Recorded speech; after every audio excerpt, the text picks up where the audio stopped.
TNPSC போட்டித் தேர்வுக்கு தயாராகும் அனைவருக்கும் வணக்கம். நம்ம இந்த வீடியோ என்ன பார்க்க போகிறோம்னா, ஆல்ரெடி நம்ம யூனிட் அழகு 6 வந்து பார்த்தீங்கன்னா தமிழ்நாடு வளர்ச்சி நிர்வாகம் அது வந்து பார்த்திங்கன்னா நம்ம வீடியோ பார்த்துருந்தோம். இப்போ வந்து பார்த்தீங்கன்னா ரொம்ப இம்பார்ட்டன்ட் டாபிக் இந்திய அரசியலமைப்பு, இந்திய ஆட்சியல் பற்றி நான் பார்க்க போகிறோம். இதுக்கு முன்னாடி பழைய சிலபஸில் எவ்வளோ கேள்விகள் கேட்டிருந்தாங்க பார்த்தீங்கன்னா, உங்களுக்கு மினிமம் வந்து ஒரு 12 கேள்வி கேட்டிருந்தாங்க, மேக்ஸிமம் 13 கேள்வி வந்து பார்த்தீங்கன்னா கேட்டிருந்தாங்க. இப்போ வந்து 15 கேள்விகள் வந்து பார்த்திங்கன்னா உங்களுக்கு அரசியலமைப்பில் வந்து பார்த்தீங்கன்னா 15 கேள்வி வந்து கன்ஃபார்மாக வரப்போகுது. ஏன்னா அரசியலமைப்பு மட்டும்தான் நம்ம இப்போ எவ்வளோ கேள்வி கேட்குறோமோ அவ்வளோ கேள்விக்கு நம்ம ஆன்சர் பண்ண முடியும். அந்த அளவுக்கு வந்து எளிமையாக இருக்கும், அந்த அளவுக்கு எல்லாருக்கும் நம்ம நல்லா படிச்சிருப்போம். அதுதான் மிகப்பெரிய இது. அரசியலமைப்பில் கண்டிப்பாக நம்மளுக்கு 3 கேள்வி வந்து அதிகரிக்கப்பட்டு வரவேற்கத்தக்கத்தான். இதில் வந்து பார்த்தீங்கன்னா இந்திய அரசியலமைப்பு பொறுத்த வரைக்கும் 6வதுலேருந்து +1 புக்கு வரைக்குமே எல்லாமே அழகாக கவர் ஆகுது. அது நீங்கள் வந்து பார்த்தீங்கன்னா அரசியலை பற்றி பேசிக்கிலேருந்து அடிப்படையிலேருந்து உங்களுக்கு வந்து 6th புக்கிலேருந்து அடிப்படையிலேருந்து இருக்குது. அதனால் நீங்கள் புதுசாக படிக்கிறவங்களும் சரி, பழசாக படித்தாலும் சரி, நீங்கள் புது புக்கு 6வதுலேருந்து 12வது வரைக்கும் உள்ள புக்கு அரசியலமைப்பு டாபிக் ஃபுல்லாகவே எந்தெந்த டாபிக் நம்ம கவர் ஆக சொல்லிட்டு நம்ம போட்டிருக்கோம். அதுலேருந்து நீங்கள் படித்தாலே கண்டிப்பாக போதும். ஃபஸ்ட்டு நீங்கள் ஸ்கூல் புக்கில் இருக்கிற டாபிக் ஃபுல்லாக நீங்கள் படிச்சுட்டு அதுக்கப்புறமேட்டு வந்து பார்த்தீங்கன்னா நீங்கள் வெளியில் இருக்கிற புக்கை மட்டும் நீங்கள் படித்தாலே கண்டிப்பாக உங்களுக்கு ஒரு யூஸ்ஃபுல்லாக இருக்கும். அது வந்து பார்த்தீங்கன்னா ஃபஸ்ட்டு வந்து பார்த்தீங்கன்னா இந்திய ஆட்சியிலேருந்து 15 கேள்விக்கு அப்புறம் இந்திய அரசியலமைப்பு, அதுக்கப்புறம் இந்திய அரசியலமைப்பு முகவுரை, அரசியலமைப்பு முக்கிய கூறுகள், ஒன்றிய மாநில மற்றும் யூனியன் பிரதேசங்கள், குடியுரிமை பொறுத்த வரைக்கும் பார்த்தீங்கன்னா உங்களுக்கு எந்த புத்தகத்தில் தெளிவாக கொடுத்துருக்காங்கன்னா உங்களுக்கு 8வது புத்தகத்தில் வந்து உங்களுக்கு குடியுரிமை பற்றி ஃபுல்லாகவே வந்து கொடுத்துருப்பாங்க. அதனால் நீங்கள் குடியுரிமை பற்றி நீங்கள் ஃபுல்லாக தெரிஞ்சுக்கணுன்னா நீங்கள் 8th புக்கை ஃபுல்லாக நீங்கள் படிங்க. கண்டிப்பாக அதுலேருந்து நிறைய கேள்வி வந்து 8th புக்கில் தெளிவாக கொடுத்துருப்பாங்க. அதனால் பேசிக்காக நீங்கள் 8th புக்கு ஃபுல்லாக படிச்சுங்க. அதுக்கப்புறம் அடிப்படை உரிமைகள், கடமைகள், அரசு நெறிமுறை கோட்பாடுகள், ஒன்றிய நிர்வாகம், ஒன்றிய நாடாளுமன்றம், மாநில நிர்வாகம், இதில் எல்லாமே மாநில சட்டமன்றம், பேசிக்காக எல்லா புக்கிலுமே உங்களுக்கு கவர் ஆகும். ஃபஸ்ட்டு இந்த நிர்வாகம்னா என்ன சொல்லிட்டு 6வதுலேருந்து வர புக்கை நீங்கள் ஃபுல்லாக படிச்சுடுங்க. அதுக்கப்புறமேட்டு நீங்கள் படிக்கும் போது தான் உங்களுக்கு டீப்பாக படிக்கும்போது உங்களுக்கு ஈஸியாக இருக்கும். அதுக்கப்புறமேட்டு வந்து பார்த்தீங்கன்னா உள்ளாட்சி அமைப்புகள் கண்டிப்பாக உங்களுக்கு பஞ்சாயத்து ராஜ், கூட்டாட்சி தன்மை, மத்திய மாநில அரசு உறவுகள் ரொம்ப இம்பார்ட்டன்ட். இந்திய தேர்தல் அதுக்கு ரொம்ப முக்கியம். அதாவது பார்த்தீங்கன்னா ஊழல் தடுப்பு நடவடிக்கைகள். இந்த ஊழல் தடுப்பு நடவடிக்கை பொறுத்த மட்டும் உங்களுக்கு என்னென்னா, நீங்கள் தமிழ்நாடு அரசு வெளியிட்டுள்ள வந்து அதாவது வேலைவாய்ப்பு அலுவலகத்தின் மூலமா வந்து நோட்ஸ் விட்டுருப்பாங்க. அந்த நோட்ஸில் அந்த டாபிக் நல்லா கவர் ஆகுது, நீங்கள் அதை படித்து பாருங்கள்.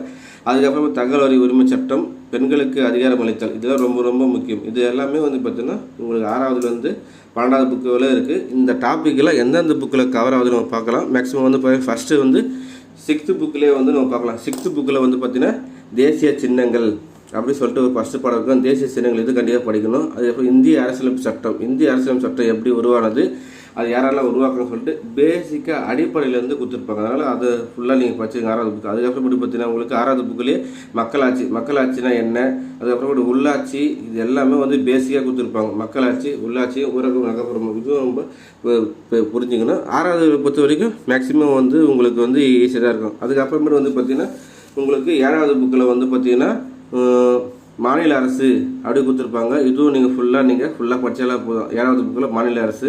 அதுக்கப்புறமேட்டு பார்த்தீங்கன்னா உங்களுக்கு சமத்துவம் அரசியல் கட்சி, இது வந்து 7th புக்கு தான். சமத்துவம் அரசியல் கட்சி இது 7th புக்கிலே கவர் ஆகுது எல்லாமே. அதுக்கப்புறம் வந்து பார்த்தீங்கன்னா உங்களுக்கு 7th புக்கிலே வந்து பெண்கள் மேம்பாடு, இது கண்டிப்பாக நம்ம படிச்சுக்கணும். 7th புக்கிலே உங்களுக்கு தெளிவாக கொடுத்துருக்காங்க. பெண்கள் மேம்பாடு இதெல்லாம் வந்து 7th புக்கில் கவர் ஆகுது.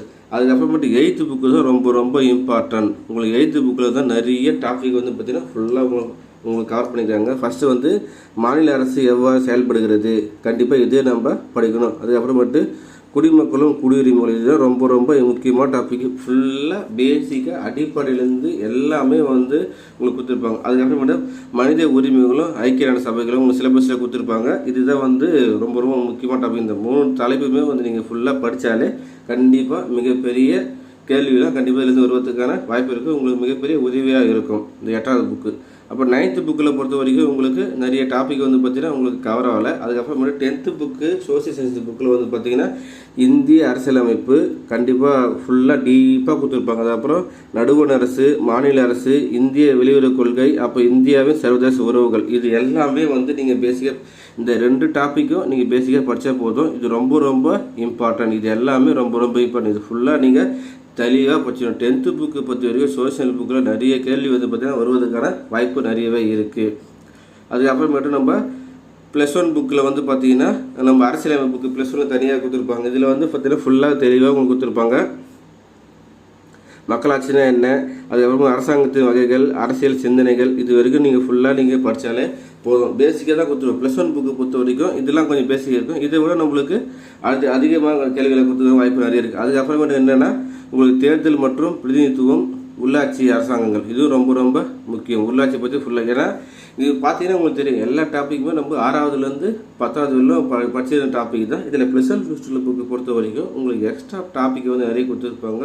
நிறைய வந்து பார்த்தீங்கன்னா பாயிண்ட் வந்து எக்ஸ்ட்ரா ஆட் பண்ணியிருப்பாங்களே, மற்றபடி வேறு வித்தியாசம். அதுதான் நீங்கள் என்ன பண்ணணும்னா பேசிக்காக நீங்கள் தெரிஞ்சுக்கணும்னா நீங்கள் ஃபஸ்ட்டு போயிட்டு நீங்கள் 6th புக்கில் வந்து ஃபுல்லாக தெளிவாக படிச்சுட்டு வரணும். இப்போ 6th புக்கில் வந்து நீங்கள் ஃபுல்லாக தெளிவாக படிச்சுங்க. பேசிக்காக உங்களுக்கு என்னென்ன கொஸ்டின்லாம் கேட்டிருக்காங்க அப்படின்னு நமக்கு தெரியும். கொஸ்டின் பேப்பர் அனலைஸ் பண்ணுங்கள்.